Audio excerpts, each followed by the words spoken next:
What the hell does it mean to reassign someone from human trafficking to immigration? The greatest human trafficking in the world has been over the last 4 years at our southern border. It is modern-day slavery that the Democrats still defend. They still defend those open borders. Thank you, Mr. Chairman. You know, I have to say, it used to be that to see theater, you had to go to the Kennedy Center. Now, apparently, you need only go to the Senate Judiciary Committee and see our Senate Democrats berating the director of the FBI, which, okay, it's not, partisan politics is not new in the United States Congress. But what is remarkable is what Senator Booker was berating Director Patel about. He wasn't berating him for failing to do his job, but rather he was furious for Director Patel for successfully doing his job.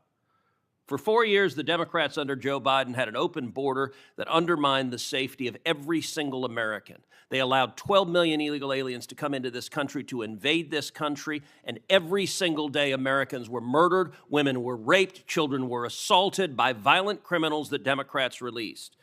Now, Director Patel, I found Senator Booker's questioning really bizarre. He asked you, have you reassigned FBI agents from human trafficking to immigration issues?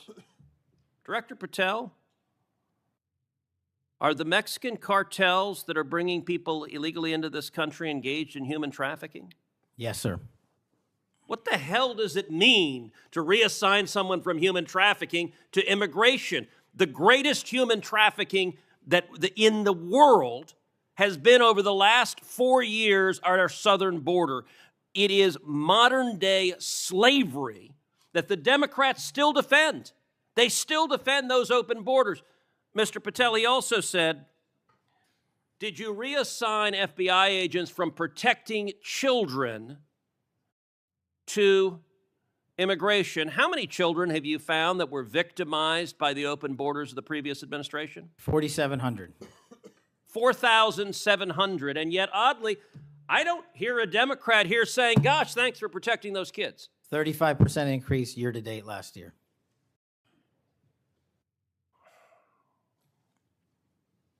All right, I want to shift topics.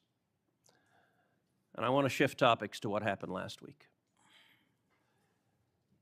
Charlie Kirk was assassinated. He was assassinated because of his political views. We're living in a time of enormous division and tragically hatred, and hatred that manifested in evil that we saw last week. Now, the FBI, working in concert with state and local law enforcement, apprehended what appears to be, in all likelihood, the murderer. And you did so in just 33 hours. So I want to start by just congratulating you and the FBI agents and state and local law enforcement for successfully apprehending the murderer in less than a day and a half.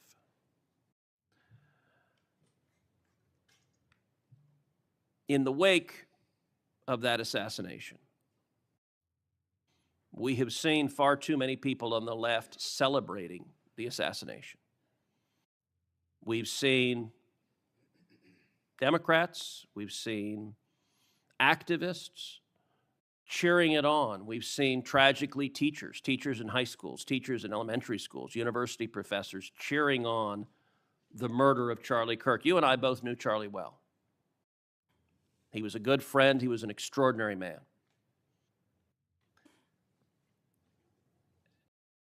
And I will say there's a great deal of discussion about what to do about it. Under our Constitution, under the Bill of Rights, the First Amendment, speech is protected.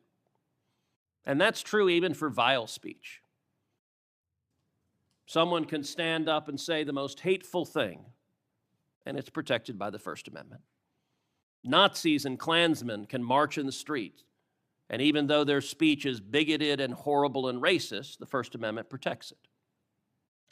Conduct, however, is not protected by the First Amendment, particularly conduct that is violent.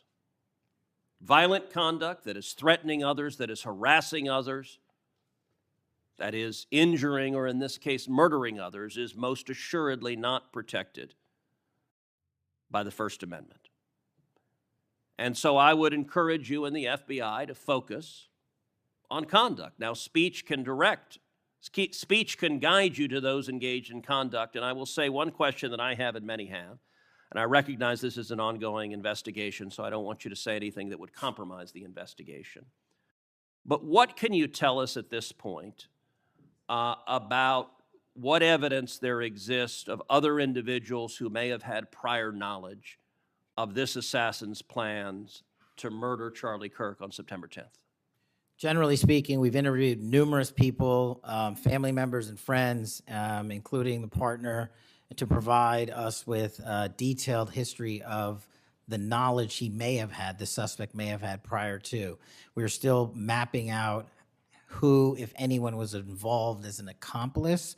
As I said, the investigation is ongoing. We're also speaking to and going to interview numerous individuals online who were part of a chat group that was involved in this heinous assassination. And we're also going to work with our state and local partners out in Utah to find out what community organizations, if any, participated or had any foreknowledge of this information. But it's very much ongoing. I remind everybody that it's not even been a week since Charlie's tragic death. Is it accurate? It's been widely reported that the assassin's roommate was a transgender man who was transitioning to be female, and it's also been reported that they may have been romantic partners. Is that accurate? Yes, Senator. And I assume the FBI is investigating. It has also been reported that there were transgender chat rooms that may have had some awareness of the plan to commit this murder. Is that accurate as well? I'm sorry, can you repeat the question? It's been reported that there were chat rooms of transgender activists that indicated some degree of potentially of foreknowledge of this murder. We're still developing that. Do you have any information the bullet casings had on them both Antifa and LGBT wording on them? Do you have any indication of the source of those engravings and what inspired them? As to the actual source, we're still developing that. I want to encourage you in the course of this investigation, absolutely go after anyone who aided and abetted. But I want to more broadly encourage you, follow the money. The violence we are seeing is not purely organic. There is, I believe, significant money that is spreading dissension, that is spreading violence. Antifa. Do you believe Antifa is a terrorist organization? I believe Antifa is associated with a lot of violence in this country. As to its designation, I'll leave that to the appropriate authorities. So I would encourage the administration to designate Antifa as a terrorist organization, to go systematically after Antifa. They've committed acts of violence all over the country.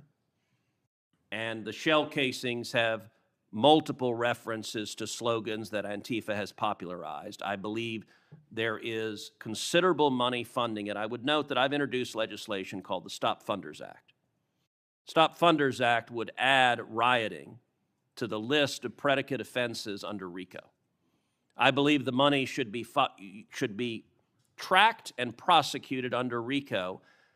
And both the Antifa and Black Lives Matter riots of a couple of years ago and the pro-open border riots in Los Angeles and other cities of this past year, I believe there was significant money behind those riots. I'm not the only person who noticed at the anti-Semitic protests and violent protests on college campuses that many of the tents all matched.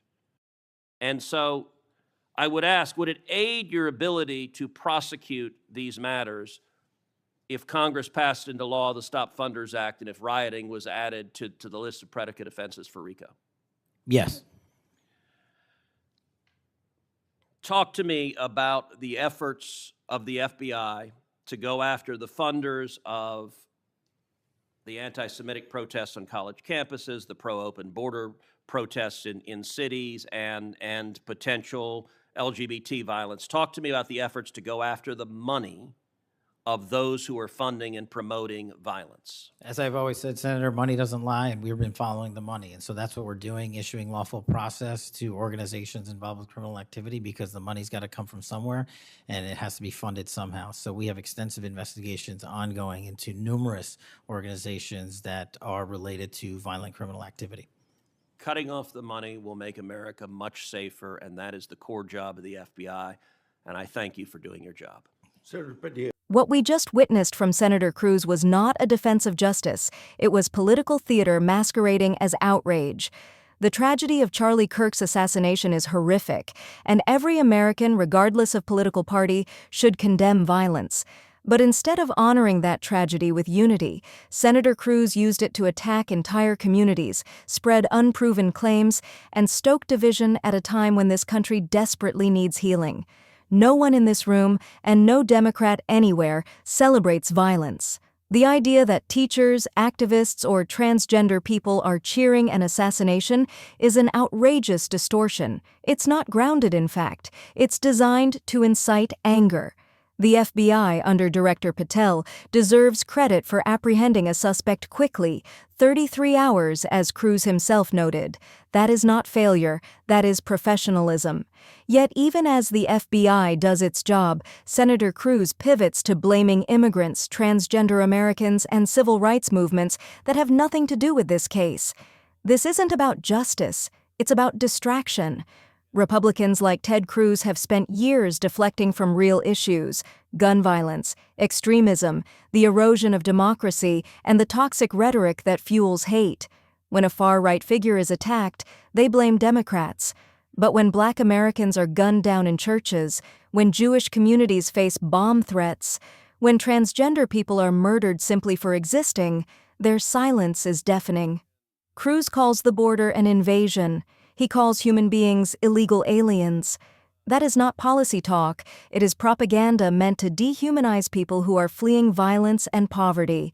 Democrats believe in border security, but we also believe in humanity, compassion, and the rule of law. We do not scapegoat the vulnerable to score political points. And let's talk about this so-called Stop Funders Act. Cruz wants to treat protest movements, from Black Lives Matter to pro-immigrant rallies, as organized crime. That is not democracy. That is authoritarianism. Peaceful protest is not rioting. Demanding racial justice or LGBTQ+ equality is not terrorism. The right to speak out, to demand better from our country, is what makes America, America. This fixation on labeling Antifa or LGBT groups as terrorists is nothing more than a smokescreen. It is an attempt to silence dissent and to distract from right-wing extremism that has actually taken lives, from El Paso to Buffalo to January 6th. The greatest threat of domestic terrorism in America today does not come from left-wing activists. It comes from white nationalist extremism, something Republicans in Congress refuse to acknowledge. So yes, investigate every act of violence. Follow the evidence. Hold every perpetrator accountable, but stop using grief as a weapon. Stop turning tragedy into talking points. The American people deserve truth, not fear-mongering. They deserve leadership that heals, not rhetoric that divides. Democrats will always defend the FBI's independence, the First Amendment's protection of free speech, and the equal dignity of every American, immigrant, LGBTQ+, Black, or white. Because justice is not about who you vote for, it is about protecting everyone, equally, under the law.